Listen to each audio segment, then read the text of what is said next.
Welcome. Thank you so much for joining me today. I had a question from a person named Seliger, S-E-L-I-G-E-R. Says this: how do you create a magical atmosphere? Do you think, now these are two different questions, but they're somewhat related. Do you think a magician should believe in a miracle himself? All right, two different questions. How do you create a magical atmosphere? First of all, creating atmosphere is a theatrical skill. All right, if you go to a concert, particularly a classic concert, you hear the hum of the orchestra preparing their instruments. There's a certain subdued lighting as you walk in. You go to a theatrical play, you go to the major theaters in your town. You walk in, the lights are very bright, the curtain is down. When the show is about to begin, the lights come down, the curtain comes up, the lights, you see this entire stage setting. You're in another world because of the lighting, because of the stage setting. The actors come out, they're in costume, they're in character. All of that contributes to the atmosphere that you're experiencing. Magicians, they want to go around in their everyday clothing and pull things out of their pockets on the fly and expect to create theatrical atmosphere. I don't know what kind of magic you're doing. I do that. For me, the atmosphere is not quite so critical because I'm not after the big wow punch. I'm not after creating this atmosphere of mystery and spooky and all of that. I'm more of a comedian. I go for laughs, I go for rapport. That's what I go for. But I will tell you this. I was a theater major for a couple of years before I switched to journalism, before I switched to something else. I mean, changed my major a few times, but a couple of years I spent in theater, and we learned how to create atmosphere theatrically.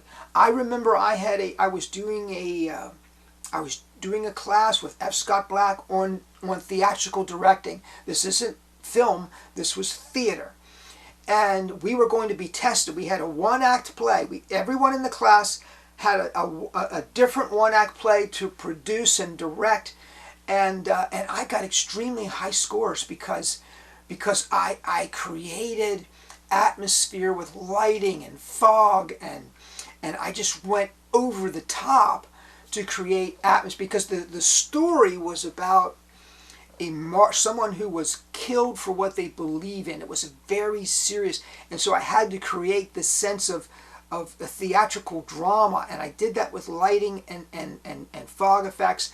And I also did something extremely unusual. I brought one of my characters. Usually you enter stage left or stage right. That's how characters usually enter. But I wanted the audience to feel a part of this drama, so I brought one of my characters down from the audience up onto the stage, and that created a whole. It gave people a sense of it breaks that barrier, that invisible barrier. Anyway, I'm getting ahead of myself. The basic answer to the question is the story you tell and the attitude that you have when you tell it.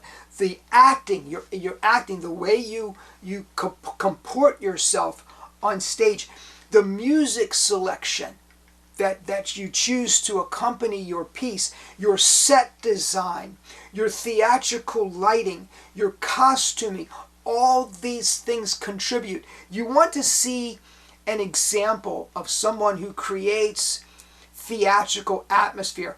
Watch Eugene Berger. I may or may not put links to Eugene down below, but watch Eugene Berger, because even in a restaurant situation, he's able to create a theatrical setting based on his own acting. So, but I've seen him in theatrical situations. He's on stage and he just knocks it out, man. So take a look and just look critically at what Eugene is doing, and I think you'll get a sense. Now, I have a lot of different shows, by the way. My Halloween show is without doubt the creepiest. I would say my Halloween show is probably very close to Bizarre Magic. And it just freaks people out. I'm not using special lighting, but I am telling stories about haunts and ghosts that creep people out. And the story and the way I tell it, the authenticity I bring to that, creates the atmosphere that makes that show, you know, Halloween. Really, really creepy. So story, acting. Now the second question, do you think a magician should believe in a miracle himself? You know, my inspiration, the person that I admire the most, I think, except for maybe Paul Daniels, who I just adore, but it would be Doug Henning. And Doug Henning had that attribute. He and by the way, the rings have come back into my show. I've been doing the linking rings now every show for the last several months, and I really take my inspiration from my presentation from Doug Henning. And there's a point when those rings are coming apart, you know, if you believe that the rings are linked and they're melting apart, your audience will too. I guarantee. I'm telling you, that moment is just stunning for an audience. But if you don't believe it, you're done. You're done. So I think it's very important. You might call that method acting. Okay, you might call that method acting when you believe in the magic you're doing. It's method acting, and I very much advocate for that. So anyway, thank you so much for asking the questions. It gave me a chance to answer. I appreciate that. Please comment down below if you've not done so already. Please subscribe, and I will see you next time.